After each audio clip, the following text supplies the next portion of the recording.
2025년 5월 12일 월요일입니다. 11시 38분 지나가고 있습니다. 히든볼 PL 들어가겠습니다. 안녕하세요, 박수현입니다. 안녕하세요, 이태준입니다. 안녕하세요, 이명철입니다. 네, 자 프리미어리그 챔피언스리그 티켓 관련해서 팀들의 희비가 조금씩 엇갈리고 있습니다. 첼시가 니콜라 잭슨이 퇴장당하고 뉴캐슬에게 지면서 와 이거 큰일 났다라고 생각을 하고 있었던 와중에 노팅엄이 레스터랑 비기고 노팅엄의 구단주가 필드 위로 내려오고 이런 일들이 생기면서 희비가 엇갈리고 있고요. 리버풀 대 아스날 경기에서도 야 아스날 이대로 또 이제 마지막까지 똥줄 타는구나 싶었는데 비기네. 근데 메리노 퇴장당하네. 이런 이상한 일들이 벌어지고 있고요. 그 와중에 토트넘과 맨유는 사이좋게 계속해서 패배를 하면서 본인들의 최악의 시즌으로 한 팀은 달려가고 있다. 심지어 스코어도 동일하죠. 네. 패배와 스코어, 시기까지 같이 유로파 결승에 가면서 리그에서도 고전을 좀 이어가고 있는 그런 두 팀입니다. 그러니까 두 팀 중에 유로파 리그를 한 팀이 우승을 하잖아요. 우승을 하면 그 팀은 챔피언스리그 티켓도 따고 메이저 트로피도 따고 비록 리그가 날아갔기 때문에 성공한 시즌이다라고 평가하는 건 좀 애매합니다만 그래도 좋다고 볼 수 있겠으나 못단 팀은 거의 구단 역사상 최악의 시즌이다라고 해도 틀리지 않습니다. 사실 이제 마지막에 스토리가 둘 다 결승에 올라갔기 때문에 순위 내지는 승점을 추가할 수 있는 상황을 애써서 안 만든 느낌이죠. 왜냐하면 유로파가 더 중요했기 때문에 8강 이후부터는. 그래서 순위는 당연히 떨어질 수밖에 없고 올리지 못하는 상황이 벌어질 수 있는데, 근데 이제 중요한 건 이제 아무림하고 포스테코글루 감독의 입장은 좀 다릅니다. 다르죠. 네. 아무링이야 중간에 부임을 또 해서 좀 정상적이지 않은 스쿼드를 물려받았다라는 핑계 아닌 핑계를 댈 수 있겠으나 포스텍은 그것도 아니고, 그리고 이게 사람이 그거 있잖아요. 정도라는 게 좀 있잖아요. 네. 지금 맨유가 몇 패야? 17패. 맨유가 네. 토트넘이 20패예요. 음. 그러니까 이거는 만약에 진짜 우승하지 못하면 방금 주원 형이 얘기한 것처럼 우리 그래도 유로파 때문에 던졌지라는 얘기도 좀 민망한 정도의 네. 수준이긴 합니다. 그렇습니다. 일단 포스테코글루는 단일 시즌 토트넘의 최다 패배 기록을 경신했죠. 이제 20회 역사를 좀 썼고 홈에서 이렇게 무기력한 모습을 맨체스터 유나이티드가 보여준 것도 이례적인 일이에요. 맞아요. 워낙 홈에서 선제 실점도 많이 하고 있고 최다 패배까지 당하면서 아모린 감독도 사실 시즌 중 부임이긴 하지만 어쨌든 이게 결과는 팬들에게는 항상 한 주마다 어떤 감정을 좀 다지는 되게 중요한 이슈거든요. 결과가 너무 안 좋습니다, 사실. 좀 도를 지나쳤다. 도를 정도의 지나쳤다. 느낌이지 않나. 그래도 팬들이 바라는 거 하나. 그래도 유로파가 있으니까. 그래서 여기서 진짜 우승하지 못하면 진짜 큰일 난다라고 생각하시면 될 것 같습니다. 자, 일단 리버풀 대 아스날의 경기, 어제 저희는 엘 클라시코 초대박 매치를 이제 또 라이브를 하면서 이 경기는 라이브를 하지 않았는데 이따가 SL에서 다루겠지만 VAR 쪽에서 또 무슨 다행이다라는 얘기가 나왔다는 둥. 근데 그 라리가는 심판 관련돼서 또 프리미어리그랑은 좀 다른 종류의 얘기가 많아서 거기도 문제가 커요. 사실 구단 유튜브에서의 저격부터 해서 네. VAR 주심의 어떤 소통과 말과 관련된 이야기까지 나와서 각 국가마다 문제가 좀 있습니다. 제가 볼 때는. 그렇습니다. 자, 어쨌든 저희가 라이브는 하지 않았습니다만 리버풀 대 아스날은 2대2 무승부였고요. 2대0까지 갔다가 아스날이 두 골을 따라 잡았습니다. 아스날 같은 경우에는 2위 지키는 게 이제 남은 목표 하나예요. 근데 요거 만약에 졌으면 진짜 알랑깔랑했거든요. 왜냐하면 다음 라운드가 홈이긴 합니다만 뉴캐슬이랑 경기를 하기 때문에 승점을 어떻게 추가할 수 있을지 모르는 상황. 그래서 위험하다라는 생각을 했는데 그나마 무승부는 했습니다. 일단은 리버풀 입장에서는 역시 전반전에 두 골을 일찍이 좀 몰아쳐서 안필드에서 기세가 확 올라오나 싶었고, 로버슨의 이제 도움이 오랜만에, 진짜 오랜만에 오시는 처음이에요. 앤디 로버슨이 리그에서 그 공격 포인트를 기록한 게, 도움을 기록한 게 처음이라는 것 자체가 굉장히 낯선 일인데 그 골이 좀 일찍 나왔던 게 역시 경기 내용적으로는 되게 좋았던 면이었고, 후반 됐을 때는 역시 리버풀도 동기부여적인 좀 어려움이 있었고, 아스날의 경우는 제가 느끼기엔 전반보다 조금 더 공격진이 유연하게 움직였어요. 그리고 아마 챔피언스 리그와 관련된 어떤 동기부여까지 주말 리그 경기에 좀 따라오지 않았나 싶었는데 후반에 아스날은 충분히 따라잡을 만했다. 그러면서 무승부의 결과가 나왔다고 정리할 수 있겠습니다. 사실 이 경기 끝나고 난 다음에 메리노 퇴장은 다른 두 경기 뒤에 이제 영향을 미치겠지만 그거보다 중요한 건 메리노가 헤더골을 넣었을 때 그래도 좋은 역할을 해줬었던 66번 네. 아놀드가 리버풀 팬들에게 굉장한 야유를 받더라고요. 교체팀 될 때부터 그랬죠. 근데 그냥 들어올 때부터 야유 먹고 들어오던데. 네. 저는 그렇게 생각해요. 팬들이 미래를 봤다. 아놀드 어차피 투입되면 옵사이드 라인 무너뜨릴 것을 팬들이 이미 감지를 하고 눈치를 챈 거죠. 바로 재빠르게 야유를 한 거고, 저는 뭐 야유에 대해서는 아마 제가 만약에 현장에 있었잖아요. 저 또한 야유를 했을 거라고 생각을 합니다. 근데 이런 식으로 나가면 뭐 본인의 마음이 서운한 거야 본인 마음이겠으나 이거는 감수를 좀 해야죠. 근데 이게 이제 나갔을 때 이게 오랫동안 리버풀에서 뛸 만큼 뛴 거잖아요. 한마디로 이 선수 계약 기간 채운 건데, 그러면 나갔을 때 이제 팬들에게 이런 야유를 안 받고 좀 잘 나가려면 어떤 식으로 나갔어야 되는 거죠? 이거는 애티튜드의 문제였다고 보는데 그 전에 너무 본인이 여기서 뼈를 묻은 것처럼 얘기를 많이 했다. 맞아요. 말을 일단 덜 했어야 돼요. 뭐 자기가 제라드의 어떤 후계자 같은 느낌으로 나는 무조건 이 팀에 남을 것이다, 정신적인 지주의 역할을 하고 싶다, 주장을 하고 싶다 등의 수많은 인터뷰를 남겼었고, 그리고 떠나고 싶다라는 결심을 지금까지 나왔던 기사로 추정했을 때는 작년부터 이미 결정을 내린 것으로 좀 보이는데, 문제는 그걸 이제 공개하고 공유하는 게 너무 늦었죠. 그러다 보니까 이적료도 발생하지 않는 FA로 팀을 떠나는 게 확정이 됐고, 그에 따라서 팬들에게는 감정적인 부분에서 기분을 나쁘게 한 것과 동시에 믿음을 좀 저버린 것, 그리고 실제로 이적료가 나오지 않는 것까지 다양한 부분에서 팬들의 감정을 좀 상하게 했던 게 아놀드 이적이었죠. 제가 아놀드의 빙의하자면 그때 몰입해서 리버풀에 대한 충성을 얘기했던 것도 진심이었다고 봅니다. 뭐 초반부터 어린 나이부터 뛰었을 때 뭐 인터뷰할 때마다 리버풀 좋다, 사랑한다, 그렇지. 이렇게 얘기할 수 있는 부분이니까. 그리고 그거는. 마음이 뜬 것도 진심인데 이거는 이제 그 아놀드보다 제가 그래도 한 몇 년 더 살았나요? 한 13년 더 살았으니까. 네, 그죠. 그걸 생각해서 감안하자면 그건 것 같아. 사람들은 유난 떠는 걸 안 좋아합니다. 근데 그렇게 치면 아놀드는 유난을 떤 거야. 그럼 유난을 떨었으면 그 행동의 일관성이 떨어졌을 때 보통 대가가 따라옵니다. 그럼 여기서 아놀드가 최소한으로 쉴드를 받기 위해서 했어야 되는 거는 재계약을 했어야 된다. 나가더라도. 그러면 이적료가 좀 발생했을 거 아니야. 근데 문제는 그랬으면 레알 마드리드가 아놀드를 안 샀을 거예요. 그렇지, 못 갔지. 그러니까 본인이 잠자코 있었던 거거든. 그렇지. 거기에 이제 팬들이 꽂히는 거죠. 그것 때문에 이거는 그러니까 바깥으로 빠져나갈 수가 없는 그 틀 안에 gat혀 있는 상태이기 때문에 아놀드는 여기에서 야유를 안 받을 수 있는 방법은 처음부터 없었다. 방법은 없었다. 없었다. 그냥 시작부터 그렇게 만들어 온 그림이기 때문에 유일한 방법은 재계약과 이제 그치. 어쨌든 이적료를 안겨주는 거. 그거밖에 없었던 그러면은 거지. 이제 박수 치면서 그나마 떠나갈 수 있었을 텐데. 근데 어쨌든 그러면 뭐, 또 레알에 못 갔을 거고. 그러니까 네. 몇 년 전부터 뭐 리버풀에 몇 뼈를 묻고 싶다, 이거는 그때는 당시에는 진심일 수도 있으니까. 나도 진심이었을 거라고 생각해. 네. 당시에는 진심일 수도 있으니까. 그래서 그 제라드를 따라했던 그 카메라 키스 세레모니나 뭐 여러 가지 세레모니들이나 행동들이 있잖아요. 그 말씀하신 것처럼 그거는 진짜 본인이 좀 나는 정당하다, 그에 대한 자신감이 있었기 때문에 그런 행동들이 나왔던 거라고 생각은 해요. 그러면 이런 건 어때요? 이제 아놀드의 이제 이적 얘기가 나왔을 때 처음으로 또 들렸던 얘기가 이제 주급 얘기였었거든요. 그러면 아놀드는 레알도 가고 싶지만 레알에서 주급을 만족스럽게 맞춰줬다는 거 아니에요, 한마디로. 그러니까 이적을 하겠죠. 그러면 리버풀은 그 주급을 맞춰주지 못했나? 아니야, 리버풀도 충분한 제안을 했습니다. 제가 알기로는 더 높은 제안을 한 걸로 알고 있어요. 그러면은 순전히 레알을 가고 싶은 거예요. 그거야. 그거야. 그냥 차라리 어쩌면 리버풀 팬들이 속이 쓰릴지언정 얘기를 나 사실 진짜 존나 레알에 가고 싶다. 물론 그렇게 얘기 못하죠. 어떤 선수가 그렇게 얘기하겠어. 물론 뭐 천수형처럼 바로 그냥 레알 마드리드 가고 싶다라고 얘기하는 사람이 아닌 이상이야. 그게 아닌 사람이면 그거는 어려울 거라 보는데 차라리 팬들은 지금 와서 생각하는 걸 그렇게 얘기했으면 솔직이라도 하지 라고 그치. 얘기했겠지. 근데 이제 어쩌면 모르겠습니다. 저도 이제 어떤 그 팀을 좋아해 본 적이 없어서. 근데 그런 건 있네요. 주급을 맞춰줬다. 아니면 레알의 주급이 뭐 리버풀보다 좀 더 저렴할 수도 있다. 근데 레알을 간다. 그러면 존나 가고 싶은가 보다 가라. 그거지. 그죠? 이게 되겠네요, 사실. 가라. 대신에 나오면 야유는 받고 가라. 뭐 여기에서 네가 환호받을 거라는 생각은 하지 마라.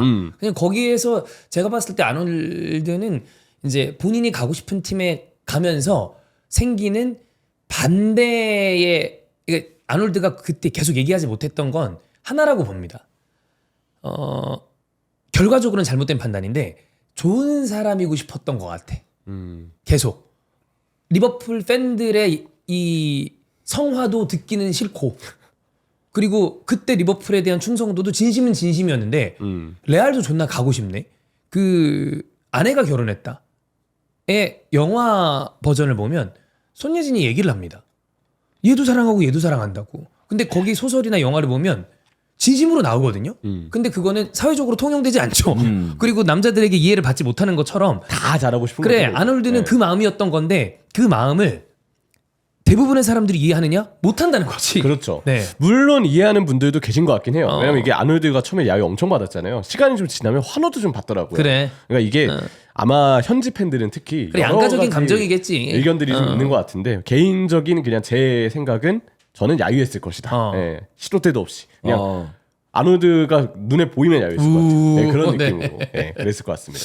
아, 나는 잘 모르겠어. 나는 누군가를 만나거나 연을 이제 맺을 때도 그 정도로 상대방이 이제 뭐랄까 내 입장에서 진절머리 나게 하면 야 그냥 꺼져라 그냥 됐다 이렇게 이런 스타일이긴 한데 와 그냥 이거는 이제 팬인지 감수성이라고도 대부분 나오는데 그거를 내가 잘 이해를 못 하나 봐. 왜냐면 아놀드랑 계약 끝냈고 근데 야 너 주급 저기서 뭐 10,000원 준대. 우리도 10,000원 줄 수 있어. 근데 간대. 그러면 아 하고 싶은가 보다. 뭐 계약 기간 끝났으니까 가 보내야지. 하면서 가라. 그래도 열심히 해줬으니까 이 생각이 들을 것 같은데 뭐 야유까지 하면서 그렇게 싫어할 수 있나? 그러니까 뭐 물론 이제 마음이 짜증나고 답답하고 그런 건 있겠지만 그래도 얘도 좀 많이 열심히 했잖아요, 리버풀에서. 약간 그런 생각도 있는 거지. 저는 사실. 그 차이가 그거라고 봅니다. 주원 형이랑 저랑 축구를 바라보는 시점에 다른 부분이 하나 있다면 두 가지죠. 하나는 형은 실제로 필드에서 뛰었다. 나는 그냥 보기만 했다. 두 번째는 축구뿐만이 아니라 어떤 다른 뭐 예를 들면 뭐 취미 생활이라거나 이런 걸 봤을 때 골프는 좀 논외인 것 같긴 한데 그 덕력이라 그러잖아요. 거기에 대해서 그게 되게 뿌리 깊게 있느냐 아니면 적당히 즐기는 거에 있느냐. 근데 덕력이 있는 사람들은 좋은 만큼 싫어해요. 뭐 어떤 밴드를 좋아할 때도 변절했다? 그러면 아 변했나 보다. 안 들으면 되지. 그게 아니야. 니네가 음악을 이따위로 해? 어떻게 니네 그럴 수가 있어? 존나 배신감 드네. 아 진짜? 와 어떻게 너네가 그럴 수가 있냐? 이게 이제 나는 덕력의 차이라고 생각해요. 그냥 뭐 마음에 안 들거나 좀 구린 앨범이 나오면 안 들어. 안 들어. 뭐 얘들 뭐 이제 그런가 보다. 그런가 보다. 그렇지. 뭐 좀 별로긴 하다. 짜증난다. 뭐 이 정도로 끝나는 건데. 나는 그게 배신감까지는 안 될 것 같아. 그게 없어진 게 나이 들고 나서요. 20대 중후반까지는 그게 꽤 있었던 것 같아. 형님 없어지셨어요? 많이 없어졌죠. 반페르시가 이번에 페누르트 경기 지고 욕 개때려 먹고 있거든요. 어제 그 역전패 당했더라고. 역전패 당했어요. 아주 좋습니다. 네. 2대0에서 2대3이 됐는데 2대0 앞서고 있는데 전술 변화나 선수 교체를 전혀 안 해서 이런 바보 같은 그래서 페누르트 팬들이 도대체 후반에 반페르시 뭐하러 있었냐 뭐 등등 해가지고 인스타에 욕이 많이 달렸더라고요. 네. 근데 이제 그런 게 예전보다 나이 먹으면서 많이 주는 것 같아. 근데 예전에 20대 때 생각해 보면 진짜 세죠. 장난 아니었어. 어떤 내가 좋아하는 음악가가 딱 앨범을 냈는데 너무 대중적인 앨범을 낸 거야. 그러면 진짜 열렬히 비난합니다.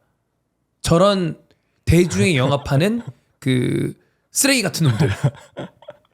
야, 근데 아놀드 입장에서도 레알 진짜 가고 싶은데 고통스러웠겠다. 한 6개월, 1년 동안. 왜냐하면 재계약은 할 생각이 없는데 인터뷰에서 예를 들어서 형님들, 리버풀 형님들, 저 리버풀에서 열심히 했습니다. 계약 기간 동안 최선을 다했으니까 레알 갈게요. 저 레알 가고 싶어요. 레알에서 하고 싶어요. 이런 얘기도 못 할 거 아니야. 못하지. 그러니까. 어떻게 하겠어. 근데 차라리 팬들 입장에서는 차라리 그렇게 얘기하든지 왜 아닌 척하고 입 다물고 쏙 아무것도 아닌 척하고 있어? 그것 때문에 왜냐면 팬들이 분열했어. 그래. 그쵸? 사람들이 되게 이제 리버풀 팬들이 답답해했지. 그치. 야, 이게 난감하다 근데. 그래. 그러니까 이건 아까도 얘기했지만 이런 팬베이스의 스포츠에서 아놀드는 본인이 진심인 거랑 별개로 욕을 먹을 수밖에 없는 그림으로 가고 있었어요. 프로 스포츠잖아요. 그렇지. 팬들이 있기 때문에 그 개념이 결국은 이렇게 작용을 하는 거죠. 그나마 아놀드가 불행 중 다행인 건 리그 내에서 안 움직였다는 거예요.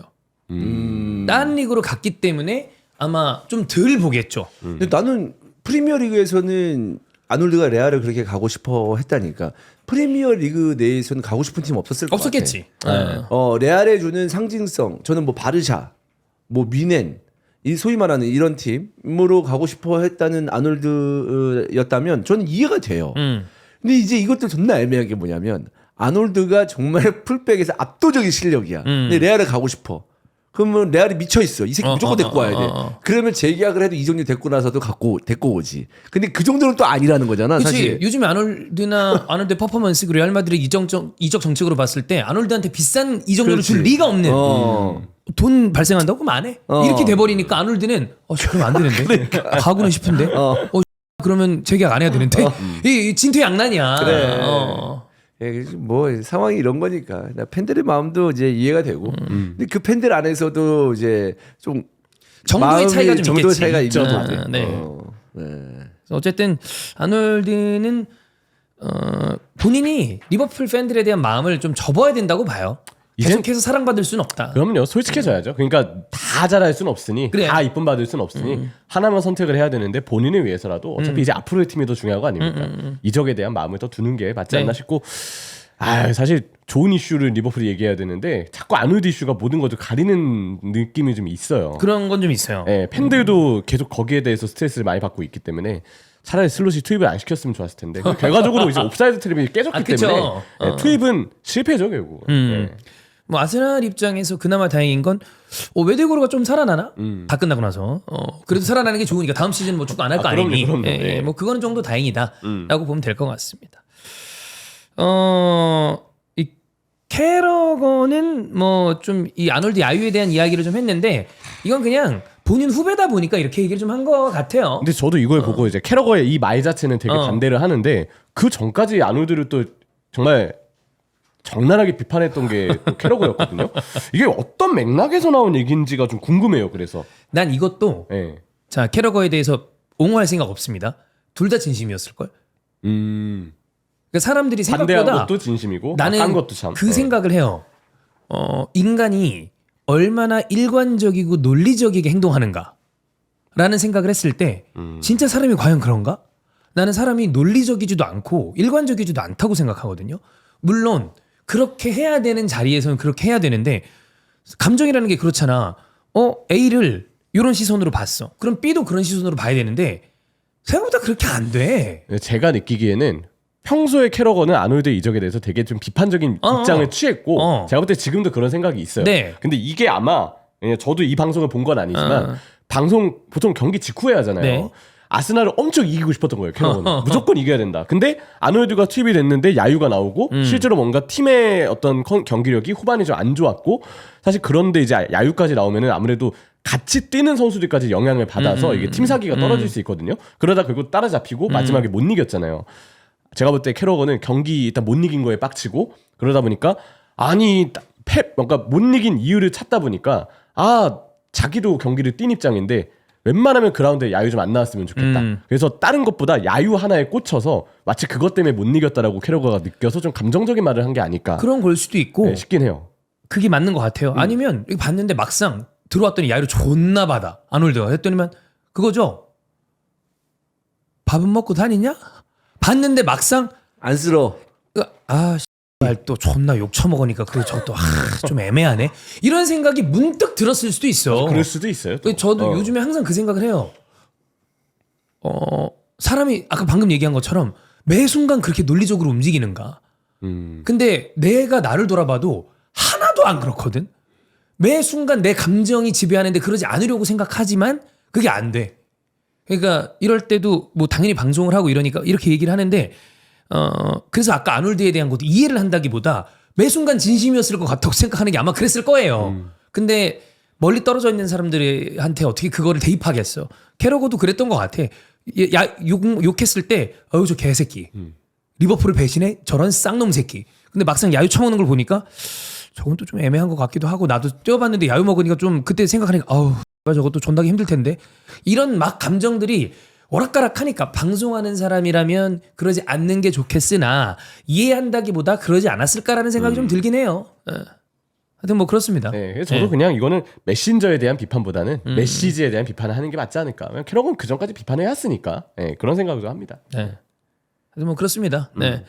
리버풀은 근데 나도 만약에 내 성격상 덕질해가지고 이런 어떤 그 깊게 들어가는 어디 예를 들어 꽂혔어. 그랬으면은 나도 모르겠다. 형? 나도 한번 흥분하면 또 형, 이제 형 나보다 더한 사람이야. 형 진짜 형 꼭지 돌 때 보면 물불 안 가리거든. 그렇죠. 저거 하나 죽인다 내가. 뭘 그러지. 죽여, 이 새끼. 내가 보기엔 형이 어쩌면 그런 형의 본성을 알고 있어서 거기까지 안 들어가는지도 모르겠어. 나도 이제 스스로 생각해봤을 때 아놀드가 이 정도 됐다 그러면 나는 몇 년 전 인터뷰까지 끌어당겨서 다. 지금 얘기했을 것 같아. 진짜 한번 파헤친다. 물면, 한번 요즘 물면 유행하는 안 표현으로 파묘. 시추한다 진짜. 이 새끼 그때 이렇게 했는데 뭐 하면서 뭐 지랄이야 됐어 이러면서 이렇게 하면서 어쩌면 그 열중하는 그 형의 성격 부분을 형도 인지하니까 어느 정도 이 주변 거는 그냥 그래 그 정도까지 그 정도까지 이렇게 하는 게 아닐지도 몰라요. 그런 걸지도 몰라. 형이 만약에 리버풀 팬이셨으면 아놀드가 7살 때 동네 주민한테 무슨 얘기 했는지까지 파헤쳤을 거예요, 진짜. 그래서 과연 종신을 한다고 했는지. 형 그런 거 심지어도 전화해서 알아봐. 그죠. 주변에 제가 야, 그때 찾아가셨어. 걔 뭐라고 하고 댕겼냐? 네, 제가 그때 찾아가셨어, 분명. 네. 이게 진짜 누군가를 왜 그 아이돌도 보면 제일 열렬히 흔히 얘기하는 빠 기질을 갖고 있었던 사람들이 돌아서면 그치. 극렬한 안티가 된대요. 더 빡세게. 쟤를 내가 땅 끝까지 내릴 거야. 음. 뭐 아놀드도 사랑을 많이 받았던 선수니까 좀 더 그런 거 아닌가라는 생각도 들고 그래요. 네. 자, 리버풀 대 아스날은 그렇게 나왔고 아까 얘기했던 것처럼 맨유랑 토트넘인데 일단 그거부터 보죠. 지금 토트넘은 소니가 복귀를 했습니다. 근데 쿨루셉스키가 부상이 아닌가라는 얘기가 있고 맨유도 요로 관련된 이 부상 이슈가 좀 있어요. 그거부터 체크를 좀 해볼까요? 일단 다행히 쿨루셉스키의 경우는 그래도 포스테코글루가 보통 이런 거 이제 감독 인터뷰가 일단 가장 네. 들을 수 있는 참고할 만한 좋은 자료가 되니까 가벼운 부상이라고 이야기를 했어요. 그러니까 교체 아웃이 되긴 했지만 생각보다 팀 내부적으로는 그 심각성을 바라보진 않는 것 같아서 아마 쿨루셉스키는 그래도 핏 자체는 특히 결승을 앞두고는 문제가 좀 없지 않을까. 지금 시점에서는 일단 그렇게 좀 예상이 됩니다. 네. 그리고 아무리면 인터뷰가 나는 그 우승은 중요치 않고 근본적인 부분을 바꾸는 게 중요하다라고 얘기를 했는데 이거는 제가 보기엔 어감 차이인 것 같아요. 진짜 우승 좋다 안 중요해라기보다 지금 여기 있는 우승도 약간 느낌 약간 어투로 바꾸자면 중요한데 그거보다 더 중요한 건 우리 팀의 체질을 진짜 개선하는 게 중요하다. 이게 약간의 뉘앙스 차이로 좀 왔다 갔다 할 수 있는 거 아니에요? 그런 느낌이 아닌가 싶긴 합니다. 근데 저는 개인적으로는 이미 잃을 게 없는 두 팀이기 때문에 당연히 유로파에 집중하는 게 맞긴 한데 난 지금 두 팀은 좀 주객이 전도된 것 같아. 왜? 난 이 정도로 던지는 거는 난 개인적으로 되게 짜증날 것 같거든요. 근데 이게 이제 심리적으로 그러니까 우리가 이제 던진다고 표현을 했지만 이기고 싶겠죠. 실력 부족인 걸 수도 있고. 네. 그래 실력 부족인 걸 수도 네. 있겠다. 좀 심하긴 해요. 심하지. 좀 심해. 근데 그 실력을 메꾸는 거는 어쨌든 종이 한 장 차이잖아요. 사실 뭐 그렇긴 프리미어리그가 종이 한 장 차이라고 볼 수 있는데 그러면 심리적인 게 뭐예요? 어쨌든 우리가 눈에 보이지 않는 의욕, 투혼 이런 거잖아요. 그죠? 사실. 근데 그런 것들이 발휘가 돼야 뭐 1대 0 될 거, 2대 0 될 걸 조금씩 막아내면서 본인들이 동점골 넣고 역전골 넣고 이렇게 하는 건데 이제 그게 없는 거야. 이 리그에 사실. 이제는 이런 정신도 실력인 거예요 한마디로. 모든 팀이 마찬가지고. 맞아요. 근데 그 따라갈 수 있는 힘이 있냐? 감독도 없을 걸. 왜냐하면 야 말하고 싶을 거야 아마. 하프타임 때 대가리 받고 안 뛰어? 가서 부시란 말이야. 근데 그러다가 삐끗 잘못하면 부상당하면 이런 두려움도 있는 거야. 큰 경기 앞두고. 당장 이번에 요로랑 클로스키 이러니까 팬들이 야 이 새끼들 빼지. 어차피 리그 좆됐는데 뭐 그래. 지랄한다 이렇게 되거든. 그러니까 그렇게 조심스럽게 운영하는데 어떻게 이기나? 못 이기지 또. 온 힘을 다해야 뭐 이제 비기든지 이기든지 하는 건데 그게 조심스럽게 해가지고 어떻게 이겨? 그래서 이게 어쩔 수 없어요. 난 요즘 이걸 보면서 그 아까 아놀드 얘기도 이게 이상하게 뭐 저도 뭐 형 앞에서 이런 얘기하는 건 웃기지만 형이 이제 애기 둘이나 키우고 있으니까 그 10월 초가 출산이에요. 그러니까 나도 이제 책임질 사람이 하나 더 생긴 너 거 그거 아니야? 얘기했어? 얘기했어. 언제? 주변에서도 얘기하고. 그래? 난 씨 계속 입 닫고 있었는데. 그래. 저도 보안을 철저히 유지하고 있었는데. 아니 그러다 보니까 뭐 이런 일이 있을 때 혼자 좀 사색에 많이 잠겨요. 근데 이렇게 생각을 하다 보면 방금 얘기한 거 아모림이나 이 사람도 괜히 운전할 때 이렇게 생각을 하다가 이 사람들도 살기 존나 힘들겠다. 이게 진짜 진퇴양난이거든. 뭐라도 안 하고 싶겠어? 고주급자의 욕 개때려 먹는 거 알고 있고 근데 그렇다고 그럼 이 사람 욕하지 마세요. 그건 아니야. 저도 한 팀 팬이기 때문에 그런 거에 몰입해서 막 이러는 거를 알고 있는데 보다 보니까 좀 뭔가 그 아까 얘기한 것처럼 내가 이 상황이면 어떻게 하지? 라는 대입을 딱 하는 순간 나는 일단 이 프레스를 견딜 수 있는 사람도 안 되고 이 정도 레벨의 프레셔를 못 견뎌요. 쉽지 않을 것 같아요. 여기 이 레벨에 있는 사람들은 보통 그 압박을 견디는 정도 수준의 멘탈이 아니니까. 아니지. 근데 나라면 어땠을까? 와, 나 그냥 도망갈 것 같아. 야, 내가 못하겠다 이거. 저 자진 사퇴할게요. 네, 진짜 아까 말씀하셨던 진퇴양난이 딱 맞는 것 같아요. 라인업을 보면은 이제 뭐 루크쇼라든지 아니면 메이슨 마운트는 딱 부상 복귀 이후로 감각을 회복해야 되는 게 맞아서 투입을 시켜야 되는 게 맞거든요. 근데 경기 내용이 좀 안 풀려. 그렇다고 이 선수들에게 더 많은 걸 요구했다가 괜히 또 부상이라도 당하면 어쩌지? 그게 경기 중에 엄청 제가 볼 때 아모린 감독의 판단을 괴롭혔을 거라고 생각이 좀 들거든요. 그리고 뭐 요로는 다행히 지금 아모린 감독도 심각한 부상이 아니다라고 이야기는 하긴 했지만 일단 경과는 좀 봐야 될 것 같고 그런 점들이 아마 이 경기에 대한 집중도를 굉장히 많이 해치지 않았을까.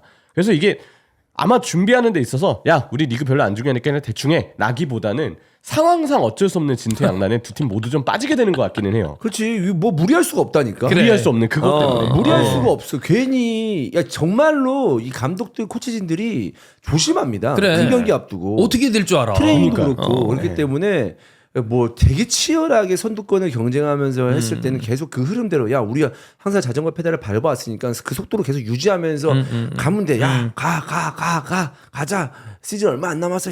더 밀어붙여보자 하면 되는데 얘네들은 지금 하위권에 쳐져 있었어 이미. 근데 유로파는 결승에 올라갔어. 그럼 리그에서도 가. 그럼 유로파에서 가 이게 되냐고. 그런 능력도 없는데 유로파 할 때만 야 집중해서 해보자 가보자 해서 그렇게 치열한 경기하고 결승에 올라갔어. 근데 갑자기 뜬금없이 야 결승 갔으니까 됐다. 리그에서 존나 이제 힘내보자. 해보자. 그래보자 13위 14위 할 거. 그걸 못 들어가잖아 그거를. 조심스럽게 운영해야지. 맞잖아요. 아모림이 유로파 리그 결승전을 뭐 의식하지 않는다. 중요하지 않다라고 한 거는 뭐냐면 심리적으로 나는 안정감을 줬다고 생각해. 선수들한테. 야 유로파 리그 결승 긴장하지 마. 그것만 바라보고 하는 거 아니야. 우린 더 큰 게 있어. 이건 하나의 과정일 뿐이야. 그런 식으로 생각해. 이렇게 이제 그러면서 이제 심리적인 안정감을 주는 거지. 유로파 리그 결승 중요하지 않아. 우리는 우리 축구 해야 돼. 그 뉘앙스야. 저 아닐 거라고 봐요. 아니지. 그러니까 이런 인터뷰는 좀 자칫 팬들 입장에서 오해를 불러일으킬 수 있으나 상황을 생각해 보면 아마 분위기를 좀 전환시키고 왜냐면 이거 그 선수들이 알 거 아니에요. 야 우리 이거 우승 못하면 진짜 좆됐다 이거. 근데 거기에서 감독까지 우리 이거 무조건 우승해야 됩니다. 이러면 선수들이 사실 절벽 아래에 있는 거 아니에요? 거의 앞에. 네. 뛰지를 못할 거예요. 네. 긴장돼가지고. 근데 여기에서 저는 비판할 만한 사람은 사실 그 사람이라고 봅니다. 레비. 왜 그러냐면 저는 포스텍은 경질할 타이밍을 진작에 놓쳤다고 생각해요. 이 사람도 지금 어쩔 수가 없어. 근데 그렇다고 예전 무리뉴처럼 지고 왔어야 할 거야? 그것도 아니잖아. 그러니까 좀 더 일찍 팀을 만졌어야 되는데 그거는 좀 비판의 여지가 분명히 있다. 레비 관련돼서 얘기가 이제 유로파 리그 끝나면 나오지 않을까? 저기 그 포스테코로 감독. 포스텍은 지금까지 얘기 나오는 걸로 봤을 때는 우승 여부와 상관없이 나가리다. 네, 아마 결정이 된 것 같아요. 네. 네. 그리고 뭐 파라티지가 컴백을 해서 차기 감독을 찾는다. 뭐 이라올라 얘기도 나오고 글라스너 얘기도 나오고 그러는데 누가 될지는 사실 좀 모르겠어요. 근데 이거보다 좋은 성적은 당연히 내야 되는 거고. 모르겠습니다. 그거는 저도 나중에 생각할 거고 저는 그냥 결승전에 손흥민이 이제 선발로 나와서 뭐 이제 뭐 저는 당군하고도 같이 이제 맨유도 많이 보긴 했지만 간절히 토트넘의 우승을 바랍니다. 저는 지금 사실 좀 제 머릿속에 토트넘 우승밖에 없어요. 내가 어떤 그 경기 일정이나 경기를 기다리는 거는 대한민국 대표팀 월드컵 빼고는 아시안컵이나 월드컵 빼고는 없었거든요. 네. 근데 하나의 프로팀의 경기를 보고 이 정도로 그 팀이 우승했으면 좋겠다라는 마음이 있는 거는 처음입니다. 그래서 정말 단순해요. 손흥민 트로피. 왜 그런지 모르겠는데 그걸 내가 보고 싶어요 지금. 왜냐하면 그럴만해. 그럼요. 한국에 얼마나 있는 기다리는. 축구 팬들은 대신에 저는 이제 그래도 저도 이영말리 떨어져 있는 한 팀을 뜬금없이 네. 제가 뭐 북런던에 가본 게 2번밖에 없지만 좋아하는 입장에서 가보긴 그래 가보긴 했지. 예. 맨유 팬들이 맨유를 우승하는 그 염원은 100% 이해하고 다만 거기 한 발 떨어져 있는 분들의 토트넘의 우승 혹은 손흥민의 우승을 보고 싶어하는 마음은 우리가 히든 풋볼을 시작하고 형이랑 저랑 이렇게 방송을 시작한 게 손흥민의 토트넘 이적과 맞닿아 있습니다. 그것 때문에 한 건 아니었어요. 그냥 한 건데 아다리였지. 그때부터 본 분들은 어떤 느낌이냐면 야, 이 정도면 한 번은 해야 되는 거 아니야 진짜? 내가 손흥민 어떤 경우를 봤냐면 솔직히 그 정도로 좋아하진 않는데 야, 이 정도면 한 번 해라. 이런 분들도 있어요. 왜냐하면 매번 놓쳤잖아. 그렇죠. 리그컵 놓쳤고 챔스 놓쳤고 이번에는 기회가 왔다라고 생각하는데 사실 반대로 맨유도 지금 그거 하나 남았거든. 그치. 그러니까 진짜 염원 대 염원의 대결이야. 그래, 지금 난리 날 것 같아. 네. 유로파가 엄청난 관심을 이제 받지 않을까라는 생각인데, 사실 그런 것도 있어요. 그러니까 얼마 전에 그 뉴캐슬 우승했잖아요. 리그컵. 리그컵. 그 민정 정민이. 정민 죄송합니다. 김민정은 윈터야. 네. 그 정민 씨가 와가지고 같이 응원하고도 했는데 엄청 감격스러워하고 가봐 직접 갔잖아. 직접 그 카퍼레이드 프레이드 보러. 보러 갔잖아요. 네. 근데 우리가 그동안 리그컵 얘기했을 때 참 작은 대회고 뭐 리그컵 우승해서 뭐 하냐 뭐 리그컵 없어져야 된다 뭐 이런 얘기까지 들었던 대회인데 약간 쩌릿장이죠. 그 중에서 제일 좋은 거긴 한데 아유 뭐 버려 이런 느낌. 근데 어떤 팀 입장에서는 이렇게 우승을 하면서 감격을 그렇지. 팬 입장에서 감격을 하고 뭐 정말 멀리 떨어져 있지만 네. 한국에 있는 팬이 직접 가서 그 퍼레이드를 그치. 즐기고 오고 보고 싶어서 그런 걸 보니까 어느 하나의 감정이 이렇게 좀 소중하구나라는 생각이 드는 거예요. 컵은 작을지언정 한 사람의 감정은 정말 소중할 수가 있잖아요. 그치. 그런 감격스러운 감정은. 난 그런 거 보면 리그컵 없애라는 얘기가 누군가에게 쉽지 않은 얘기구나. 그러니까. 그리고 누군가가 컨퍼런스를 만들 때 저거 또 일정. 근데 일정 얘기하는 것도 되게 최상위권 클럽 위주로만 얘기하는 거일지도 몰라. 어떤 팀한테는 저거 하나 나가는 게 대단한 목적이고 트로피를 따면 팀의 그치. 운명이 바뀌는데 우리야 사실 엘리트 중에서도 엘리트 팀만 거의 대부분 좋아하긴 하잖아요. 그런 사람들한테는 일정이다 뭐다 하는데 아닌 경우도 있는 거지. 그렇지. 그래서 참 누군가한테는 말이 그죠. 어려워. 근데 거기서 작은 대회도 아니고 유로파리그에서 손흥민이 우승한다? 저는 그러니까 손흥민의 팬으로서 손흥민이 잘했으면 하는 마음이 있잖아요. 꼭 우승했으면 좋겠습니다. 그런 감정을 손흥민 선수가 꼭 좀 느꼈으면 좋겠어요. 저는. 그리고 팬들에게도 좀 그런 모습을 좀 보여줬으면 좋겠다라는 진짜 간절한 마음이 있어요. 네.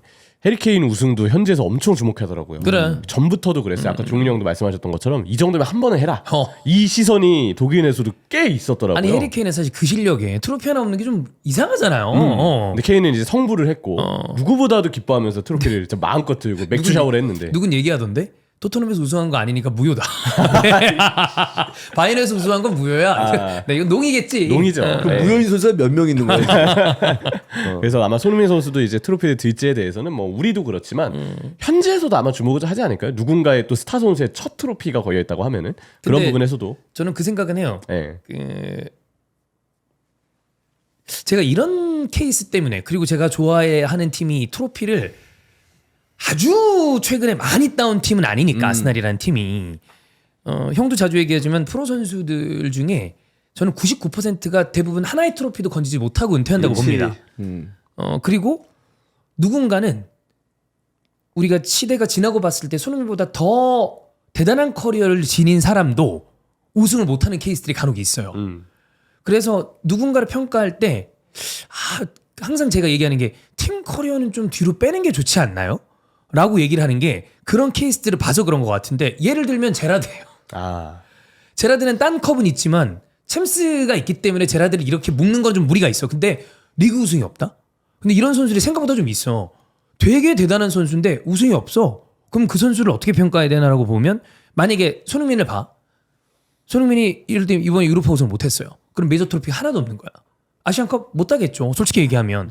그런 다음에 손흥민이 은퇴하고 난 다음에 손흥민을 평가했을 때 야 메이저 트로피 없으니까 제일 밑이야 라고 얘기하는 건 너무 가혹하잖아. 그치. 물론 득점왕 같은 개인 타이틀은 있지만 그래서 그런 약간 방어 기제가 있는 것 같아. 근데 사실 이제 그 팀적인 어떤 그 수상은 우승이나 이런 컵 그 개수는 그런 게 있는 것 같아요. 이 선수하고 이 선수와 비교했을 때 정말 또이또이야. 그래 그때 하는 거야. 그때 팀 트로피 이런 얘기를 하는 그죠. 거지. 그죠. 우리가 왜냐하면 순위를 이제 나열하는 컨텐츠나 그런 걸 하고 싶을 때 그때서야 하는 거지. 사실 어떠한 실력, 제라드 같은 선수는 물론 챔스 우승이 있긴 하지만 전체적으로 볼 때 이 선수를 어떻게 빼고 얘기해? 위대한 그죠? 선수잖아요. 위대한 선수잖아. 근데 근데 리그 없으니까 빠져. 이거는 좀 말도 안 되잖아. 2005년에 그거 뭐 해가지고 그거 해가지고 터져가지고 그냥 뭐 우승한 거 하나? 됐다 그래. 이럴 수 없잖아. 안 되지. 그렇잖아. 근데 반대로 예를 들면 뭐 챔스 없는 뭐 선수 누구 예를 들어 누가 있다 쳐. 챔피언스리그 우승이 없는 선수들이 좀 있어요. 꽤 많죠. 네. 근데 이렇게 본 다음에 야, 넌 보싱보다 못한 새끼야. 보시면은 트로피 애쉬콜 있으니까. 챔스 있구나. 있겠지? 이게 첼시에서 있겠지? 아스날 나금 다 있어요. 애슐리 콜은 있죠. 1111 때. 네. 뭐 그래서 손흥민의 우승을 염원하는 어떤 그 엄청난 바람이 거의 지구인들아 도와줘 원기옥처럼 모일 거고. 근데 또 맨유 팬들의 수가 어마어마하게 많습니다. 그렇지. 엄청 재밌을 것 같아. 장난 아닐 거야. 한국의 팬덤 큰 두 팀이 만나는 거예요. 그리고 맨유도 간절해. 그동안 그럼. 중하위권에 머물러 있으면서 우승하고 멀었었잖아 거리가. 근데 유로파리그 우승하면서 한번 반등할 수 있는 기회에 내년 그치. 시즌에 아무림에게 다시 힘을 좀 실어줄 수 있는 그런 우승컵이기 때문에 맨유 팬도 간절하다고 저는 생각이 듭니다. 바람 다 빼고 어떻게 될 것 같아요? 싹 바람은 빼. 그냥 객관적인 시선으로. 객관적으로 모르는 팀 A랑 B야. 맨유가 낫죠. 예. 뭐 요로까지 부상 안 당한다고 치면 저 수비 조직력은 맨유가 훨씬 더 낫다고 봅니다. 물론 이제 반더벤하고 로메로가 있지만 나는 얘네 둘 가지고 이딴 식으로 수비하는 게 그러니까 왜냐하면 반더벤하고 그 로메로는 졸라 웃긴 게 뭐냐면 걔네 둘은 볼을 잡았을 때가 더 뭔가 눈에 띄는 것 같아. 수비할 때보다. 수비할 때 보면 뭔가 그냥 숭숭숭숭 맞아. 그좀 이렇게 뭐 도미도 쓰러지듯이 막 쓰러지면서 실점해가지고 네. 개인의 능력이 좋은데 조직이 별로니까 둘도 계속 허점이 드러나요. 그러니까 요즘 수비는 개인 능력으로는 불가능하잖아. 그죠. 나도 만약에 보라 그러면 사실 전적은 토트넘이 앞서요. 이게 그 포스텍이 부임하고 난 다음에 맨유한테 진 적이 없어. 안 졌습니다. 근데 한 55, 45로 맨유를 보는 게 나는 계속 눈에 보이는 게 카세미로야. 저런 그 아우라 있는 선수 하나 있는 게 이런 결승에서 제가 맨날 카세미로 얘기를 하거든요. 그런 선수 하나 있으면 느낌이 다르거든. 그 유로파는 카세미로 덕에 결승 간 거예요. 진짜. 카세미로 아니었으면 빌바오와의 그 경기에서도 그렇게 분위기 바꾸진 못했을 겁니다. 그리고 이 정도로 그래도 맨유가 유로파에서 선전하기 전에 주원 형도 그 아모린 거 보면서 그 얘기는 했어요. 이 내려앉아서 딱 버티고 있으니까 잘 비비는데 수비적으로 그런 것 때문에 근데 뭐 단판 결승을 누가 합니까? 나 근데 이거는 진짜 단판 결승은 몰라요. 네. 누가 알아? 누가 미치느냐에 따라서 누가 알아? 갑자기 거고. 돌아. 예를 들면 진짜 갑자기 포로가 돌아. 그래가지고 빵빵 중거리 한두 개 들어간다. 그것도 끝이야. 그래, 끝이야. 그리고 토트넘이 유로파에선 그래도 수비 잘했어요. 그래. 리그하고는 또 달라요. 맞아, 그것도 그래. 전 예측이 안 돼요. 그래서 사실 네. 이거 이러다가 승부차기 갈 수도 있어요. 그렇지. 그리고 여기 또 마운트 또 갑자기 또 골 넣고 하면 또 그것도 모르는 거고. 일이고. 최근에 마운트 또 골을 막 넣었거든. 네. 근데 갑자기 또 이번 리그에서처럼 팀 자체가 부진할 수도 있는. 네. 모릅니다. 진짜 몰라. 네. 근데 거기서 또 갑자기 손흥민 완전 풀 충전. 그것도 가능하지. 컨디션 좋아가지고 갑자기 활약을 잘하네. 갑자기 네. 또 한다든지. 그리고 또 중립부작이잖아 한마디로. 중립이죠. 맞아. 물론 양팀 그 팀들이 가긴 하겠지만 분위기는 사실 완전히 올드 트래포드냐 아니면 화이트 하트라이 아니구나. 토트넘 스타디움이냐. 그거 완전히 지금 옛날 사람 티내네. 언제쯤 화이트 트레이냐? 너무 자연스럽게 화이트 하트라이 나왔어. 내가 잉글랜드에서 토트넘 구장 제일 많이 갔는데 그 구장 중에. 근데 그걸 봤을 때 완전 다른 분위기일 거거든. 그래서 서로 진짜 다른 그 제3의 지대에서 맞붙는 그쵸. 거기 그죠. 때문에 진짜 모를 것 같아요. 네. 진짜 존나 기대된다. 알 수가 없다. 난 진짜 제일 기대돼요 지금. 나 요 몇 년 동안 이렇게 기대되는 경기 없었거든요. 여기서 하나 바라는 게 있다면 두 가지인데 나오지 말아야 될 겁니다. 10분 전에 누구 퇴장당하는 거. 쉣! 그런 존나 거. 김 빠져. 그다음에 비슷한 거 토트넘은 겪었잖아. 10분 전에 누가 핸드볼 PK. 특히 그 리버풀하고 할 때 누구야? 시소코. 네. 이런 그냥 경기 터집니다. 그래서 그런 거 없이 제대로 두 팀이 맞붙었으면 좋겠다. 그 최근에 명경기 제조기가 바르셀로나거든요. 누구랑 붙어도 난타전이요. 그렇지. 그런 느낌으로 가야 재밌어. 진 팀도 좀 덜 아쉽고. 네. 유로파 결승 여러분 22일 목요일 새벽입니다. 4시인가요? 4시. 네. 참 연차 낸다는 분 많더라. 아 그래? 근데 유로파리가 참 웃긴 게 뭔지 알아? 참 유로파답게 애매한 날짜. 야 이 정도는 주말에 미뤄도 되는 거 아니야? 유로파는 항상 결승 주중이에요. 목새벽에 해. 약간 느낌이 챔스 올려치기 해주려고 그러나 봐. 토요일 새벽 정도, 금요일에서 토요일 넘어간 새벽 정도 해도 괜찮을 텐데. 이상하게 목새벽에 해요. 네. 자, 이렇게 봤고 어제 제가 그 후토크 때 얘기를 했었는데 간만에 진짜 빡대가리 그 퇴장 하나 봤습니다. 잭슨. 네, 저 이거 만약에 트로사르나 마르티넬리가 요구했다. 이걸로 영상 한 개 따로 뽑습니다. 그리고 당장 방출해라. 방장 망치래요. 네. 진짜 노팅엄이 비겨져서 다행이지. 이런 말도 안 되는 퇴장을. 네. 자, 마레스카 인터뷰를 보면 잭슨가 얘기하지 않았다. 지금 얘기할 때가 아니다. 내일 얘기할 거고 잭슨 배워야 된다. 이런 건 꼭 피해야 된다. 지금 중요한 시점에. 이거는 잘 참은 것 같아요. 네. 공개적으로 비난하기는 좀 그러니까. 그렇죠. 네, 그러면서 이제 뭐 분위기라든지 여러 가지 얘기까지 이제 겉들였었던 마레스카인데 뉴캐슬 압박이 진짜 좋아요. 이렇게 세요. 네, 첼시가 요즘에 분명 뭐 카이세도의 인버티드 풀백 기용이나 라비아 효과 이런 등등의 어떤 중원의 재미를 봤지만 그 중원마저도 사로잡은 게 뉴캐슬의 압박이었습니다. 네. 제가 볼 때 뉴캐슬이 이번 경기 승리를 통해서 왜 본인들이 챔스에 나가야 되는지를 확실히 증명한 경기이지 않았나 싶고 반대로 첼시랑 노팅엄은 둘 다 이번 라운드 못 이겼잖아요. 둘 다 불확실성이 있어요. 전력으로 봤을 때 여기에 첼시는 잭슨의 이런 감정 컨트롤이 안 되는 모습까지 이거 진짜 바보 같은 플레이거든요. 이거는 안타까운 실수까지 나온 거죠. 주원이 이제 선출이니까 잭슨의 빙의에서 뭔 생각으로 이렇게 했을까를 한번 풀이 좀 해주시죠. 이해하고자 했을 때 왜 그랬을까? 이해해. 이건 또라이죠 그냥. 진짜로. 진짜 획했나? 정신 나간 거지. 그거 말고는 도저히 설명이 안 돼 이거는. 아니 그거를 되게 엄청나게 자기 볼이라는 확신이 없는 상황이고 그냥 자기랑 상관없는 상황이거든요. 맞아요. 이제 사실상 그 그림만 봤을 때는. 근데 거기 가가지고 때린 거 아니야 그냥. 본 사실. 다음에 팍 친 거 아니야? 그냥 때린 거예요 가서. 네. 때린 거죠, 때리고 진짜. 싶어서. 때리고 싶었나 보트먼이? 그게 미친놈이지. 아유씨 이 새끼 막 이러면서. 네. 그 미친놈이지 그거. 이거 때리고 싶어서 때린 거예요 한마디로. 네. 그 장면 봤을 때. 아니 말이 안 돼. 뭔가 열심히 뛰려다가 이렇게 한 것도 아니고 뭐 이렇게 하다가 대가리 박은 아니, 것도 아니고. 경합 장면에서 이렇게는 하잖아. 어. 그러면 내 이해해. 가가지고 그냥 그 엘보로 그냥 때린 거죠. 팔로 때린 거잖아요. 그래서 미친놈이죠. 아니 챔스보다 중요한 게 보트만 한 대 때리는 거였나 봐요. 진짜. 네. 아니 뭐 개인적인 원한이 있나? 아니 그게 본인이 이거는 이 경합에서 쟤 한번 조질 수 있다라고 해서 몸으로 부딪힐 수 있거든. 그럼 몸으로 부딪히면 또 몰라. 그 정도는 보통 옐로로 끝나 그리고 땅 하면. 그러면서 한번 나도 승질 한번 내야지라고 했는데 이 승질이라는 게 선이 있어요. 근데 또라이죠. 네, 솔직히 말해서 이 장면 하나는 저는 사실 되게 뭐 잭슨이 이런 플레이를 매번 하는 선수는 아니잖아요. 저는. 근데 이런 플레이를 매번 하는 선수였다면 더 화가 났을 것 같아요. 그냥 솔직히 그냥 담백하게 그리고 끝나서 다행이지. 저는 옛날에 로메로 플레이 굉장히 기분이 나빴거든요. 굉장히 좀 짜증나죠. 네, 그런 거 보면은 너 터프한 거 알겠는데 뭔 생각이지 저게? 저런 거 되게 자주 나오니까 존나 얘는 좀 플레이하는 거 좀 기분 나쁘다. 아무리 손흥민 보면서 토트넘 응원하는 사람이지만 근데 잭슨이 그 정도까지는 아니에요. 그러니까 그냥 약간 같은 상습범이 아니잖아요, 사실. 그렇긴 해. 그러니까 초범이야. 약간 등신 같은. 초범이면 그 법원 가도 양형이 좀 줄어들거든요.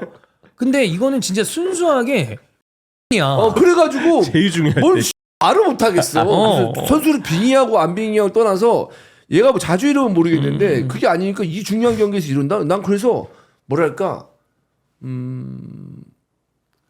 더더욱 더 이런 애한테 첼시의 최전방을 맡기는 게 맡겨야 되나? 라는 생각도 들고. 안 되죠. 근데 얘 골을 보면 아예 못 넣고 있지는 않거든요. 다른 팀 보면 최전방 스트라이커 얘보다 못 넣는 애 수두룩하기 많아요. 때문에 못 넣는 건 아닌데 좀 헷갈릴 것 같아요. 그래서 네. 이 친구를 보면은. 얘는 그리고 난 다음에 이제 첼시 팬들이 화가 나가지고 막 그 음성 돈내를 하시는데 정보 니콜라 잭슨의 계약 기간은 2033년까지다. 이런 거. 그러면 진짜 와 얘를 앞으로 8년을 더 봐야 돼. 이런 느낌이죠. 근데 또 워낙 나이가 어리기 때문에 좋게 터질 수 있는 가능성이 전 더 높다고 봅니다. 이 선수. 다른 선수에 비교했을 때 다른 선수 다른 최전방 스트라이커 보세요. 더 높게 터질 수 있는 그런 부분이 있는데 이상하게 참 이 무게감이 떨어지죠. 이런 개 같은 짓거리는 이런 거 하니까 더 네. 이미지가 더 이렇게 되는 건데. 이건 좀 모자란 행동이에요, 그냥. 그냥 순수 그냥 갑자기 자기가 화난다고 조용하던 그 반에 있던 학생이 그냥 만만해 보이는 그냥 가서 때린 거야? 승들면서 하고 또 때리는 그거는 느낌. 분조장이잖아. 그런 느낌이죠. 괜히. 네.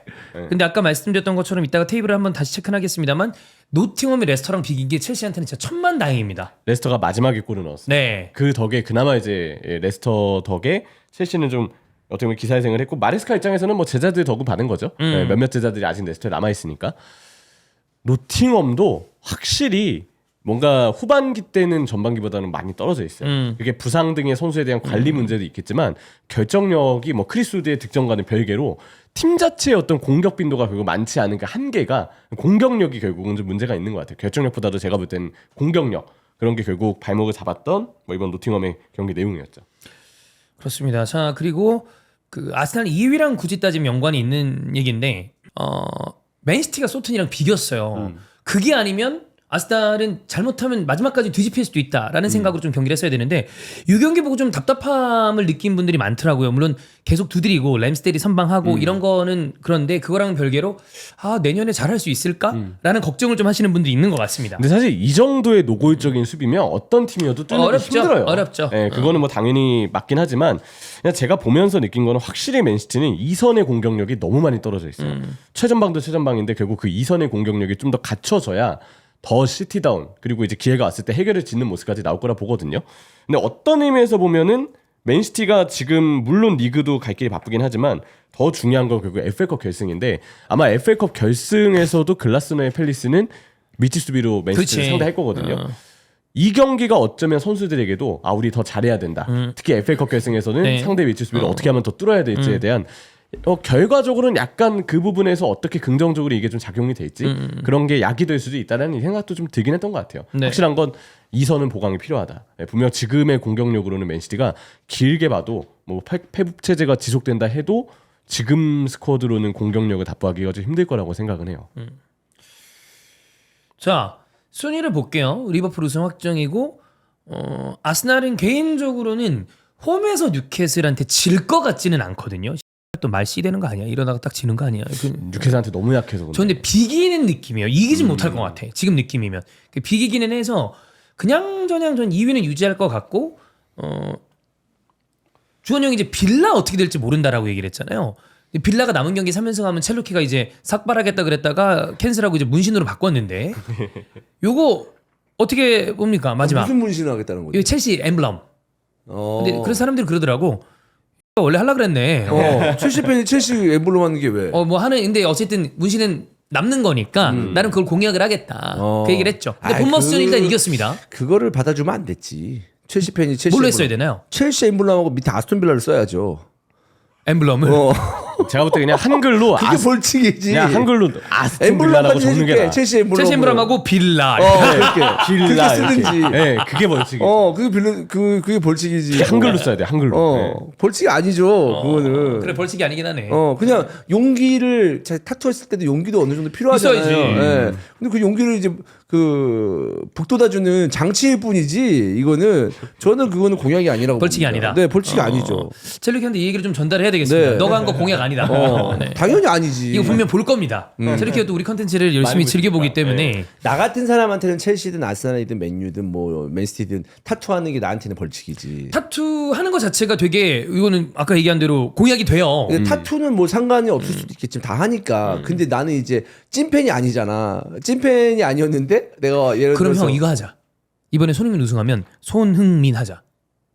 미친 새끼. 우승을 그 정도로 염원한다 그러면 염원하는데 왜 공약을 왜 하냐고. 염원하는 거지. 한번 해야지. 이거는 공약을 했을 때는 나같이 첼루키처럼 내가 딴 엠블럼을 박는 것 자체가 나한테는 그거지. 봐봐, 내가 리버풀 팬인 거 아니고 뻔히 아는데 내가 무슨 리버풀 관련해 얘기하다가 야 심지어 리버풀 우승하면 제가 타투할게요. 이렇게 한 거야. 그냥 그때 흥분해서. 그럼 내가 반팔을 입었다? 맨날 보는 네가 얼마나 재밌겠어. 이게 웃기잖아. 라이브 버전 중에 저렇게 있어요. 계속 있으면 약간 그런 거지 사실. 렉섬은 하실 생각 없으세요? 없습니다. 네. 제가 봤을 때 다음 주엔 렉섬 안 봅니다.